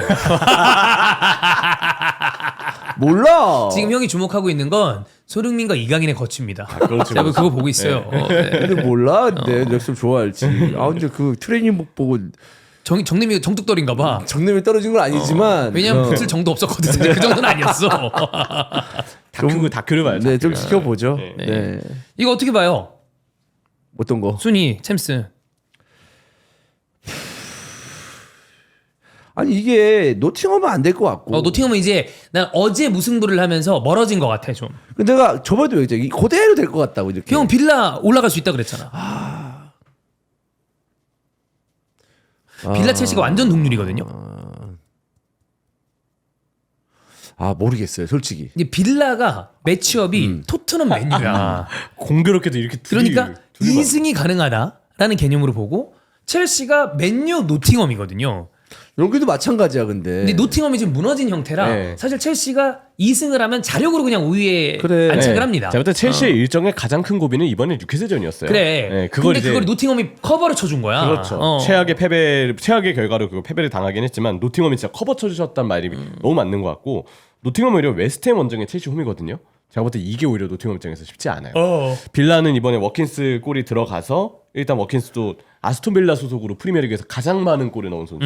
아그본나우를 넘어서는 기록도 세웠고 팀 분위기가 지금 꽤 괜찮아요. 네. 근데 일단은 골득실이 첼시가 좀 우위라서 뭐 지금 당장은 첼시가 순위가 앞서 있고 첼시의 일정도 이제는 나쁘지 않다. 네, 그렇게 좀 봐야 되지 않을까 싶네요. 네.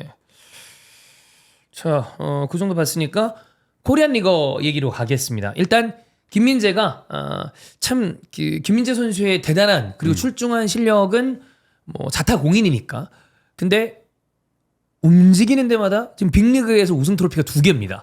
나폴리는 수십 년 만에 리그 우승 타이틀이었고 바이에른 뮌헨도 지난 시즌 우승에 실패하면서 근데 결국에는 다시 따냈기 때문에 그리고 그 중에 핵심 센터백이라는 데 또 의의가 있고요. 그렇죠.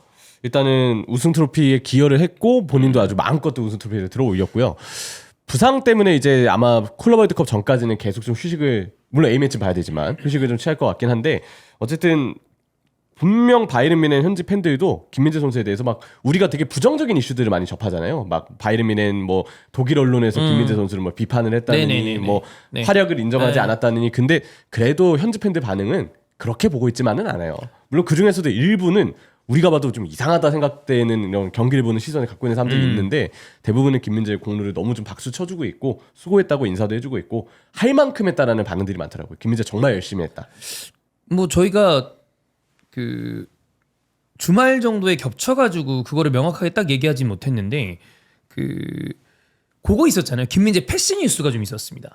근데 그런 거 좀 제발 은근슬쩍 안 했으면 좋겠어요. 이게 꼭 그냥 우리나라 선수여서가 아니고 주전으로 뛰는 선수는 누구도 그렇게 빼면 안 돼요, 사실. 그러니까요. 기여도가 그렇게 근데 왜 높은 그러는 선수는. 거야? 이상해 걔네들. 이게 만약에 우리나라 반대로 그 뭐 백인 선수든 흑인 선수든 우리나라에서 이거 말 하나 뺐어봐. K리그에서 만약에 K리그뿐만 아니라 뭐 야구든 뭐 우승했는데. 배구든 우승했는데 이런 식으로 뺐어봐. 개지랄 났지. 예를 들어서 또 이제 진짜로 뭐 그 동남아 이런 선수가 왔는데 뺐어봐.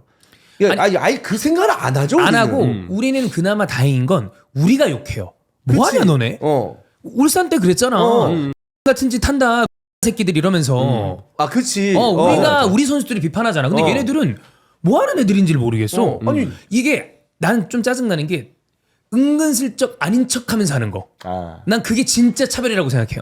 아니 되게 작은 부분까지 뭔가 좀 이게 뭐야 차별이라고 해야 되나? 작은 부분까지 대우를 되게 아주 좀 치졸하게 졸렬하잖아. 이렇게 했더만. 뭐 하는 거야? 그러니까. 그냥 주축 선수를 빠뜨린다는 게 제가 볼 때 말이 안 돼요. 아니, 일본 선수는 당연히 다 넣어야 되는 거 아니야? 그러니까요. 베스트 11으로 뛴 선수가 앞에 없다고? 그게 뭔 얘기야? 베스트 11에 진짜. 리버풀이 아니, 우승을 고생은 했는데. 걔 고생대로 했는데 한다는 게 말이 안 되네. 놓치는 게 말이 안 되고 이거는 내가 봤을 때 민현 입장에서 이게 외주를 주나?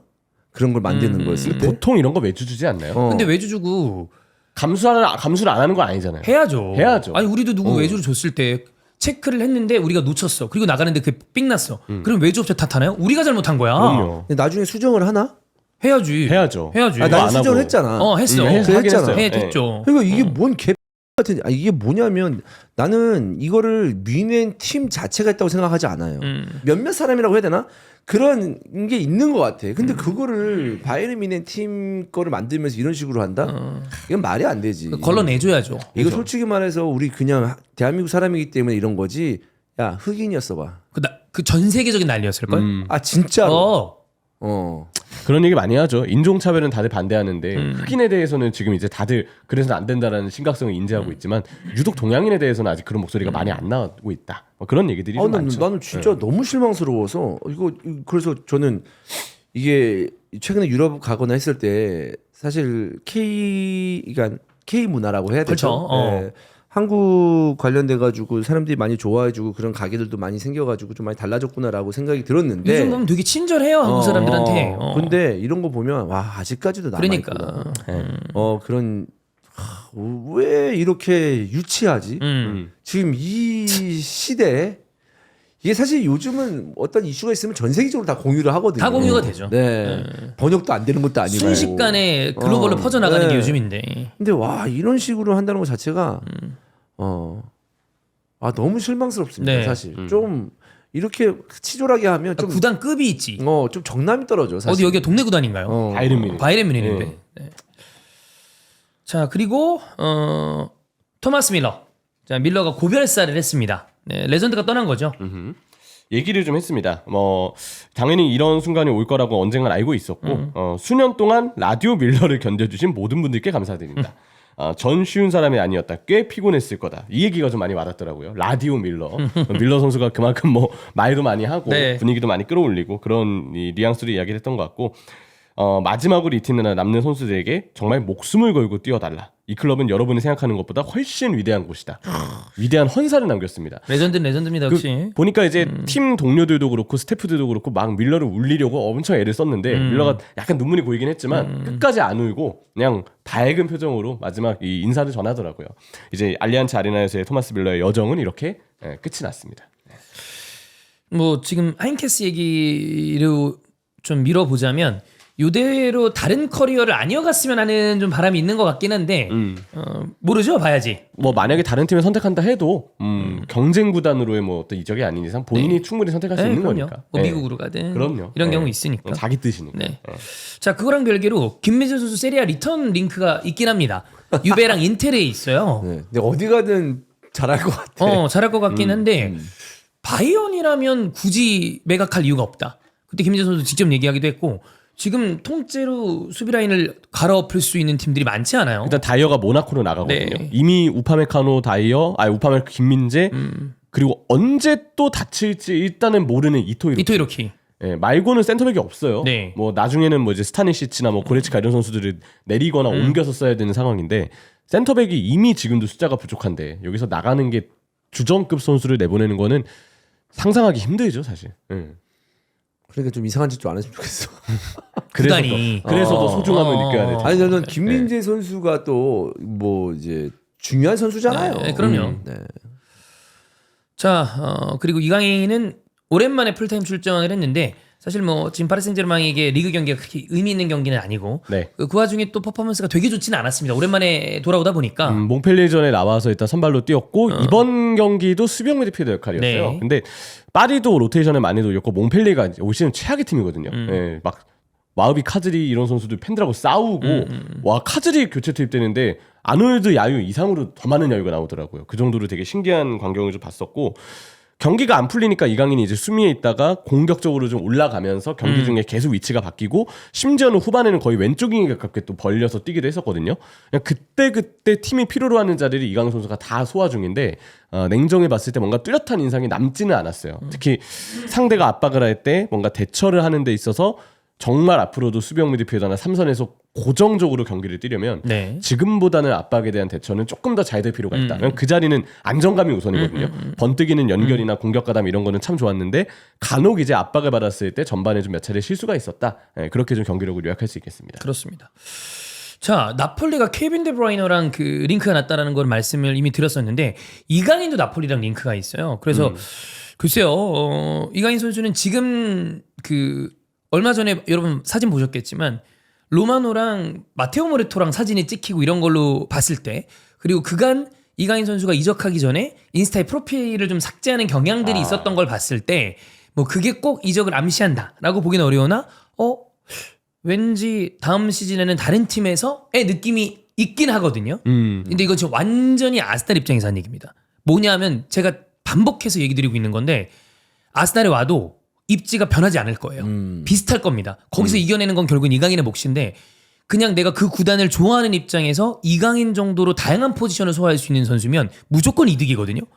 특히나 1군과 지금 서브 간의 격차가 몇몇 포지션에서 많이 나는 팀의 경우에는 이 정도 레벨의 선수 오는 거 되게 좋다고 봅니다. 지금 베르타 디렉터가 특히 이강인을 오랫동안 봤다. 네. 아틀레티코 때부터 이강인을 맞아요. 관찰해왔다는 얘기가 있고 실제로 아틀레티코가 이강인 선수에게 관심을 되게 오래 두고 있었죠. 그쵸. 그런 점 때문에 지금 아스날 이적설도 좀 강력하게 나오고 있고 콘테 감독도 이강인의 이런 다재다능함을 좀 좋아해서 지금 파리에게 협상을 좀 돌입하려 한다라는 얘기까지도 뭐 기사에서는 지금 언급이 좀 되고 있습니다. 네. 만약에 이강인이 아스날에 이적을 한다라고 하면 주원이 형도 이제 좀 이입이 분산되겠죠. 그렇죠. 토트넘 쪽에만 되진 않겠지. 그렇지. 네. 네. 사실 뭐 이제 유로파리그 토트넘 우승하면 저는 다 한 것 같습니다. 아 이제 그 정도면 됐다. 네.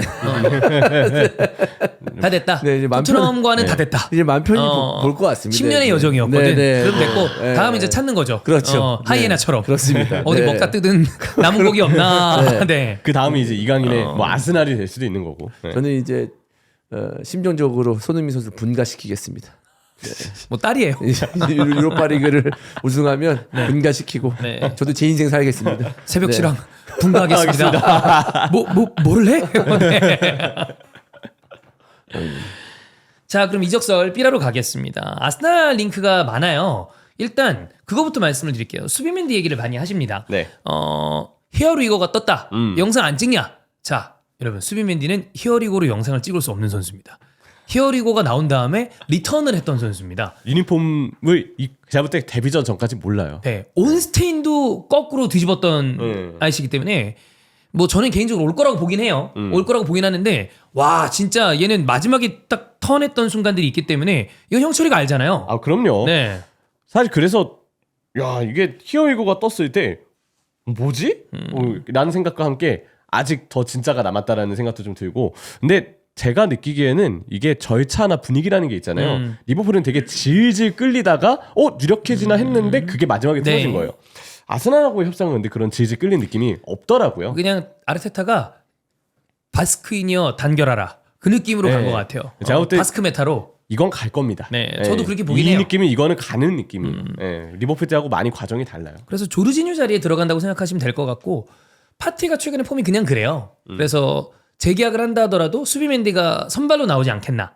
그럼 이제 라이스에게 휴식을 줄 수 있는 순간들이 좀 생기겠죠. 수비형 미드필더가 어쨌든 볼 배급과 분배에 있어서도 굉장히 또 중요한 자리라서 아즈테타 감독 이 느낌에서의 수비맨디의 기용은 뭐 사실 전술에는 굉장히 부합하는 부분이 많다고 봐야죠. 네.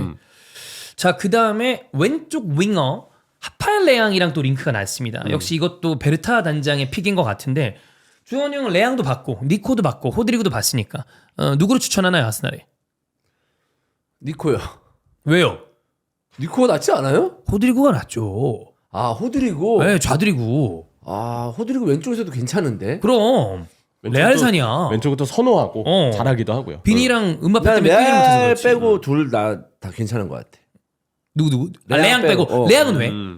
난 레앙은 약간 좀 PL 느낌이 아니야. 내가 형이랑 똑같은 생각이야. 근데 레앙이 사실 보여준 게 그래도 없는 선수가 아니잖아. 엄청나죠. 네. 좋아가지고 사람들이 되게 선호하거든요. 근데 나 약간 오면 되는 거 아니야? 이 느낌이 있는 게 뭐냐면 졸라 비싸요. 되게 비싸. 나 비싼 것뿐만 나는 돈 상관없는데 뭔가 레앙은 느낌이 되게 스타일이 좀 레앙이 스타트하기 전에 뭔가 본인의 어떤 게임 안에서 뭔가를 보여주기 직전에 계속 막힐 것 같은 느낌이 드는 거예요. 뭔가 좀 얘는 발동이 걸려야 뭔가 자기 플레이가 나오는 어떤 그런 스타일처럼 저는 경기 볼 때마다 느껴지는데 네. 그렇게 하기 전에 뭔가 툭툭툭 시작이야라고 하는데 그러다 틱 걸리고. 툭 할 때 걸리고 툭 할 때 걸리고 걸리고. 약간 이런 느낌이 들어요. 형수는 어떻게 봐요? 호드리구가 최고죠. 네, 보여준 부분이나 실제로 선수가 평가받고 있는 기량을 보면은 이들과 비교했을 때는 호드리구가 많이 좀 앞서 나가는 구조라고 생각은 하고 저는 글쎄요 뭐 리그 이적의 적응 여부는 사실 뭐 전에는 알 수 없는 거니까.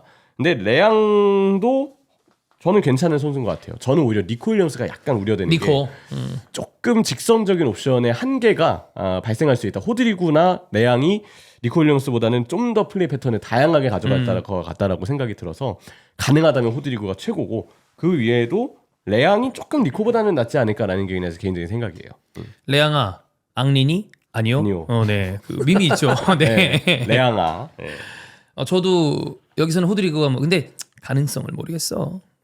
어제 안 나오는 거 보니까 좀 불만이 좀 뜨지 않을까 싶긴 한데. 네. 3명이나 지금 어쨌든 한 포지션에 이적설이 나오는 거라서. 근데 이것도 레알도 변수가 많은 게 뭐냐면 사비아노스 감독이 가잖아요. 그럼 그 모르지. 플랜에 호드리가 있을지도 몰라요. 맞아. 그죠. 호드리가 야 리구야 나 너 플랜 있어.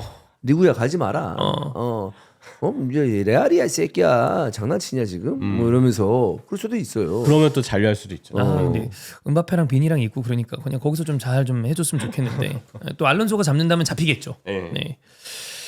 자 그다음에 아까 얘기했던 케빈 더브라이너는 나폴리 쪽으로 좀 유력해 보이죠? 그렇죠. 네. 일단은 지금 보니까 아내가 지금 나폴리에서 거주할 아파트를 알아보고 있다는 주장이 있어요. 근데 이런 얘기들이 보통은 좀 맞거든요. 맞아요. 부동산 피셜. 다른 영입보다도 부동산 피셜이 특히 정확할 때가 좀 등기를 해야 많은데 돼. 어쩔 수가 없어. 봤을 때는 이 아내분이 집을 알아보고 있다는 이야기가 괜히 나온 이야기는 아닌 것 같고 또 찾아보니까 과거에 이 부부가 나폴리 인근 소렌토에서 결혼식을 올렸대요. 사실 이런 개인적인 어떤 관계도 그래. 지역에 대한 애정으로 이어질 수 있기 때문에 아마 이런 점 때문에 더브라이너도 나폴리 행에 대해서는 좀 열려있는 마음이 아닐까. 그리고 역시 여기에 추가적으로 언급되는 게 자녀의 교육, 거주 환경 이런 부분에서 유럽 잔류를 좀 선호하고 있다. 특히 가족들이 그런 이야기들까지 나와서 이거는 굉장히 좀 유력하게 느껴지는 그런 지금 상황입니다. 자, 그다음에 단신처럼 체크를 쭉 해보도록 하겠습니다. 일단 이 독일 쪽의 얘기 선수들은 또 형체를 잘해줄 수 있으니까 에키티케 네. 그리고 라르손 그리고 비르츠입니다. 일단은 에키티케와 라르소는 이번 시즌 프랑크푸르트에서 정말 잘해준 선수들인데 개인적으로 에키티케는 와 볼을 이렇게 잘 다루나 싶을 정도로 움직임 폭 넓고 드리블이 기가 막혀요. 근데 원래 안 그랬는데. 그래서 더 신기해요. 파리 생제르맹 때. 네. 전 프랑크푸르트상 공격수들이 마르무시는 터졌지만 좀 불안해요. 알레, 요비치, 레비치 그때 그 세 명의 트리오가 파리 기준 무하니까지. 콜로마니까지. 네. 물론 유베에서는 좀 살아났지만 그런 점들을 보면은 뭐 우려는 될 수 있지만 근데 에키티케도 제가 가장 놀랐던 건 드리블이에요. 볼을 정말 잘 지켜내면서 옆에 마르무시가 뛸 때는 마르무시에게 마지막 키패스를 진짜 많이 찔러줬던 게 네. 에키티케였고 슈팅력도 괜찮아요. 근데 이제 다만 아쉬운 점은 기대 득점 대비 골이 조금 적어서 생각보다 기회를 좀 놓치는 빈도가 에키티케가 좀 있었다. 이런 점은 애로사항이고 말씀하셨던 파리에서의 너무 무색무취에 가까운 모습이 좀 있었기 때문에 혹시 팀을 옮겼을 때는 변수가 있다. 근데 에키티케는 올 시즌 가치를 인정받을 만한 활약이었고요. 후고 라르소는 정말 이 선수도 언성 히어로라고 봐야 될 스타일이에요. 물론 이제 프랑크푸르트가 중앙 미드필더보다는 저는 공격진이 더 조명을 받을 만한 시즌이었다고 생각은 하는데 후고 라르손도 수비 공헌도 패스 능력, 기술 좀 되게 다양한 장점을 갖고 있는 선수라서 지난 시즌까지는 좀 잔부상이 있었기 때문에 이런 잔부상 이력만 조금 신경을 쓰면 후고 라르손은 굉장히 또 인정받을 수 있는 좋은 또 선수라고 생각은 합니다. 그 다음에 비르츠는 이제 그겁니다. 바이언이랑 개인 합의는 했다는 얘기를 이미 말씀드렸는데 지금 얘기 나오는 금액이 이거는 저는 개인적으로 하나로 얘기를 안 하면 좋겠는데 왜냐면 그 세이미 표현을 빌리자면 그 환율이 이미 때문에 2,300억이라는 천문학적인 이적료가 발생될 가능성이 있어 보입니다. 그렇죠. 근데 지금 바이에른 뮌헨 측 기자들은 개인 합의는 원칙적으로 끝났다라는 이야기를 하고 있고 그 전까지 맨시티 쪽의 기자들은 다른 얘기를 했어요. 비르츠가 이제는 해외 이적에 열려 있다. 그래서 아마 맨시티가 바이에른 뮌헨과의 경쟁에서 앞서지 않을까라는 이야기들까지 나와서 되게 상반된 의견들이 나왔거든요. 근데 어쨌든 지금 기준으로 최근 뉴스를 봤을 때는 조금 더 뮌헨 쪽 기자들의 말이 동시다발적으로 되게 다양하게 쏟아지고 있어요. 대부분이 다 개인 합의는 원칙적으로 끝났다. 선수가 미넨에게 마음이 기울어 있다. 이런 이야기들이 나와서 아마 이쪽이 지금 좀 맞지 않나라는 그런 분위기가 좀 실리긴 합니다. 바이에른 뮌헨 입장에서 독국에 무시알라랑 비르츠를 동시에 데리고 있다라는 거는 대표팀 입장에서도 대단한 호재고, 그다음에 뭐 클럽 입장에서는 다시 한번 또 챔피언스리그 타이틀을 노리는 그 정도의 공격 라인이 만들어지기 때문에 그런 생각을 하면 또 김민재 선수가 바이에른 뮌헨에서 또 챔피언스리그를 한번 또 노려보는 게 좋지 않나 이런 생각이 듭니다. 그 주원 형한테 하나 요청하고 싶은 게 있습니다. 많은 분들이 그 얘기를 하더라고요. 아스날의 지금 공격수 후보군이 현실적으로 이삭은 빠지는 느낌. 그러면 세슈코 아니면 요케레스인데, 세슈코는 그나마 분데스리가 있기 때문에 좀 보기 편하지만 그렇다고 하더라도 라이프치히 경기를 다 챙겨보신 분들은 드물어요. 요케레스는 더군다나 스포르팅입니다. 뭐 피엘이 옛날에 있었지만 두 선수 중에 누가 더 현재 아스날에 그리고 아르테타의 전술에 어울릴 것인가? 저는 두 선수 다 잘 모르겠어요. 그러니까 뭐냐면 선수를 모른다는 게 아니고 아르테타 골을 넣는다는 그 부분에 있어서 어떤 전술에 어울려야 되나라는 생각도 하고 있습니다, 사실. 그럼 반대로 얘기하면 골을 잘 넣는 선수는 전술과 무관하게 잘 넣을 수 있다. 어쨌든 그 안에 상황을 만들어졌을 때 거기서 전술적인 네. 움직임이나 이런 게 최전방에서 골을 넣는 선수다라고 봤을 때는 거기서의 본인의 기량과 득점 감각, 득점력이 중요한 거지.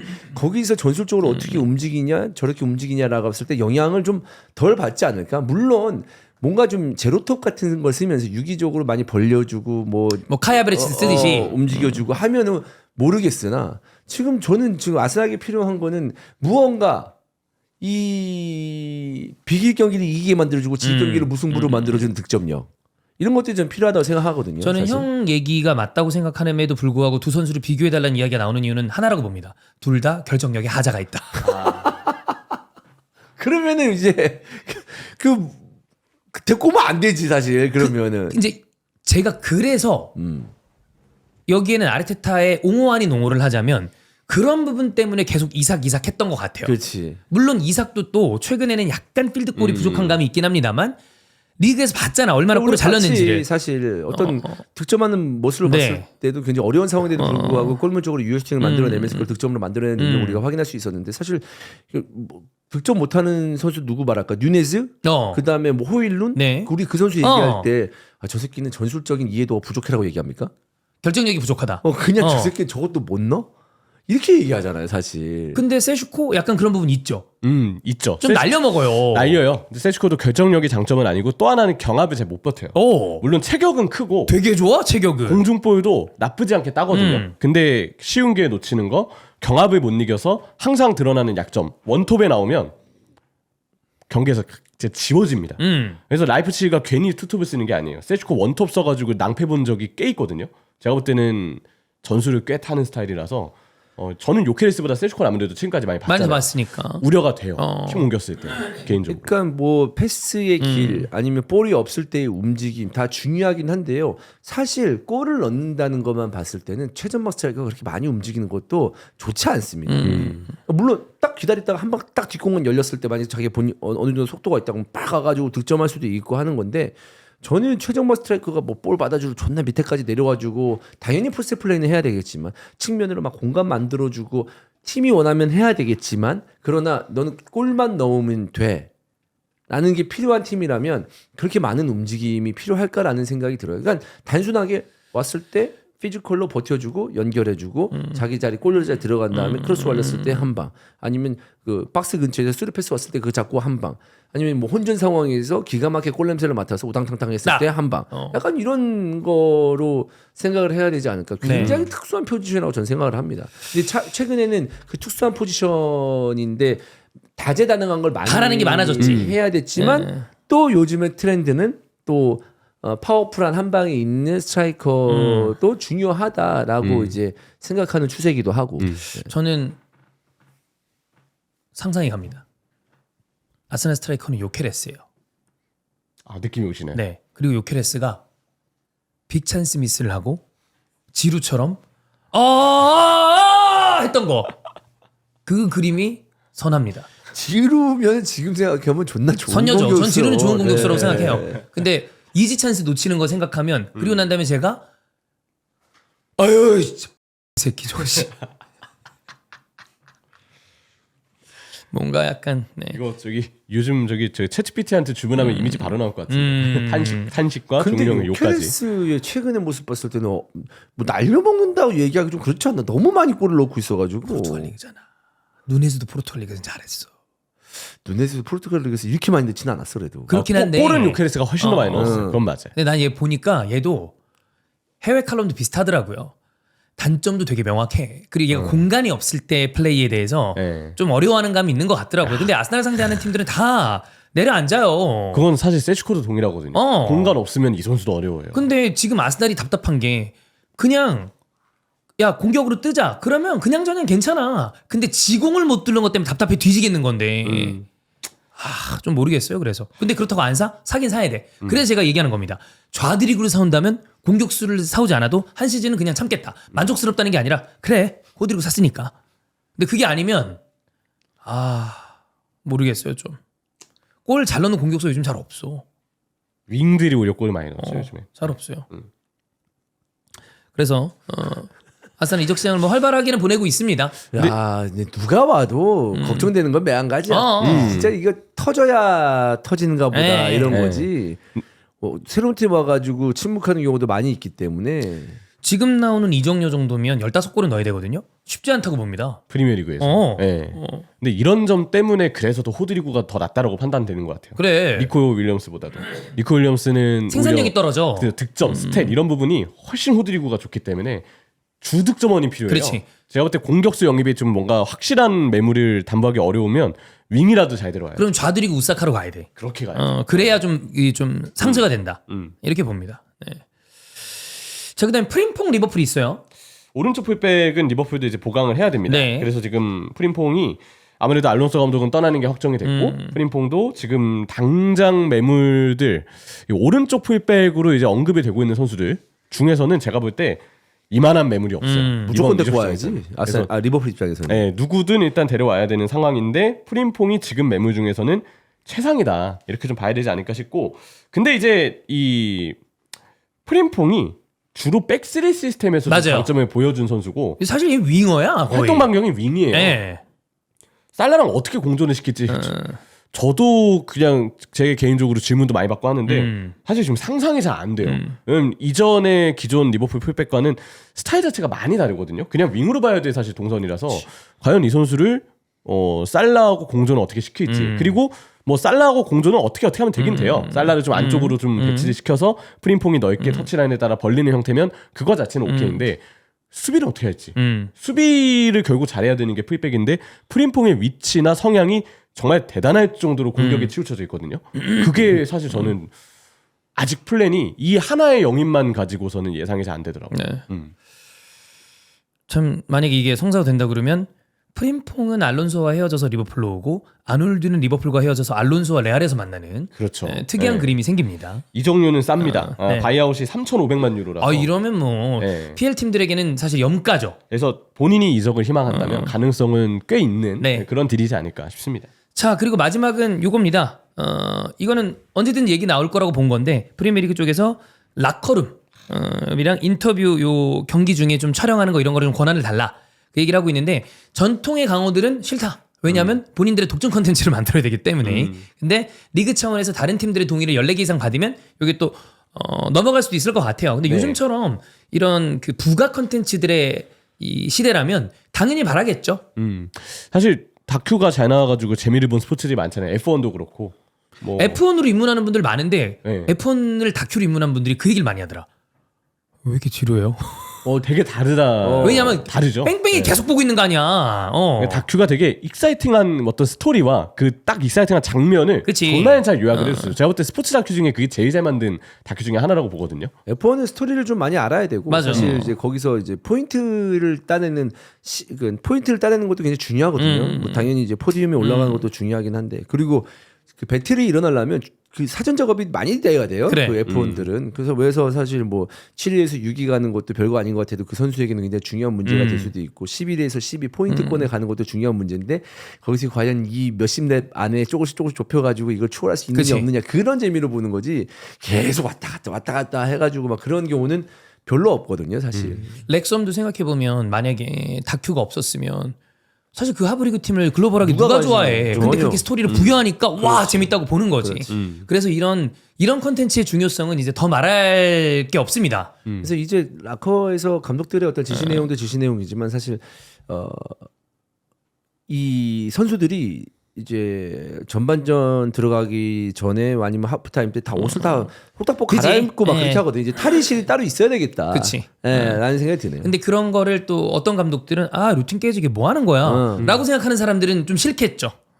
그리고 각 구단만의 어떤 그거를 이미 활용하고 있는 팀들이 예. 있잖아요. 다큐를 찍는다든지 어디가 계약을 했다든지. 그럼 이제 그거에 대한 수익이 꽤 크기 때문에 나눠주기 싫을 거고.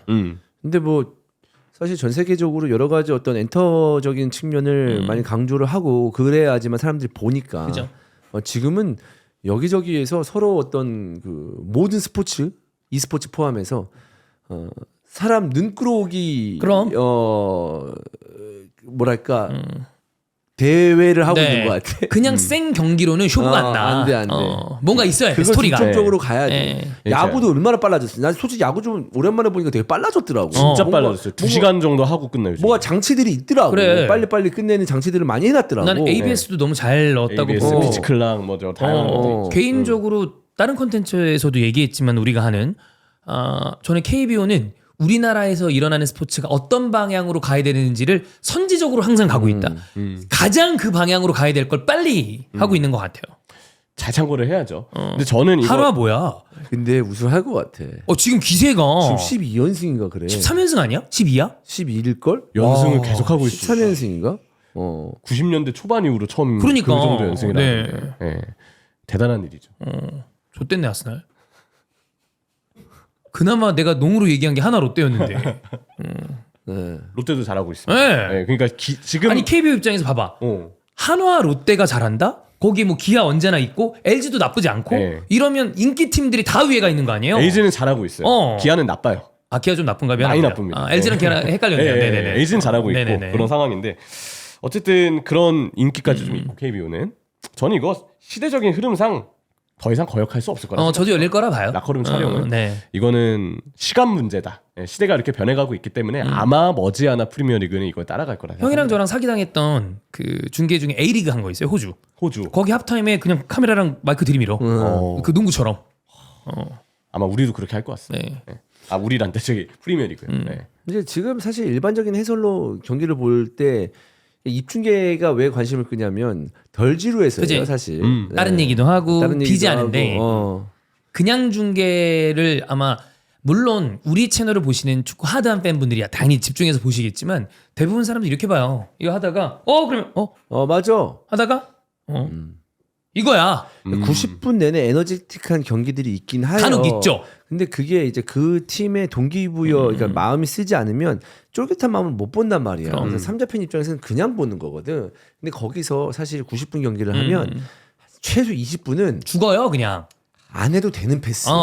뒤로 돌리고 뭐 안 봐도 되는 장면들이 있어요. 실제 네. 플레이는 그래서 6, 70분 정도에 끝이 나는 건데 사실 매 경기가 인테르 바르셀로나 같을 수는 없잖아. 그렇지. 그렇게 경기 매 경기 하죠. 선수들 10경기밖에 못 해. 1년에. 나가 떨어지지. 네. 그런데 그렇기 때문에 사실 축구도 한 번쯤은 바뀔 필요가 있을 나도 것 그렇게 같아. 생각해. 진짜 쿼터제로 한다는 네. 그렇죠. 좀 변혁이 한 번은 있을 법하다. 그러니까 시작하자마자 와 할 수 있게끔 그런 게 그치. 있어야 된다든가 좀 그런 게 필요하지 않을까? 그러니까 너무 옛날 축구 보면 진짜 느긋하게 하거든요. 사실. 맞아. 지금 보면 저렇게 한다고? 아니 심지어 1990년대 2000년대 축구도 그래. 2000년대 더 거 옛날에 갈 가보면, 것도 없어. 아니 압박이 지금 같지가 없어요. 않아. 진짜 없어요. 그러니까 리켈메가 한 거야. 그냥 지금 그런 걸 본다면은 한 번쯤은 축구도 변화가 돼야 되지 않을까라는 생각. 진짜 90분 길어요. 길어요. 길어. 그렇습니다. 90분을 해도 되는데 90분 동안 더 에너지틱하게 그치. 좀 만들 필요가 있다. 어떻게 그렇게 뭐 쪼개서 한다든지 쓸 건가? 뭐 그렇게 할 필요가 있을 것 같아요. 자, 그러면 여러분 오늘 히든 리필 이렇게 마무리를 하고 유로파 결승과 컨퍼런스 결승, 챔피언스리그 결승을 향해 달려가고 있는 시즌 말미입니다. 체력 보강 잘하시고 다음 히든볼로 돌아오도록 하겠습니다. 고맙습니다. 고맙습니다. 감사합니다.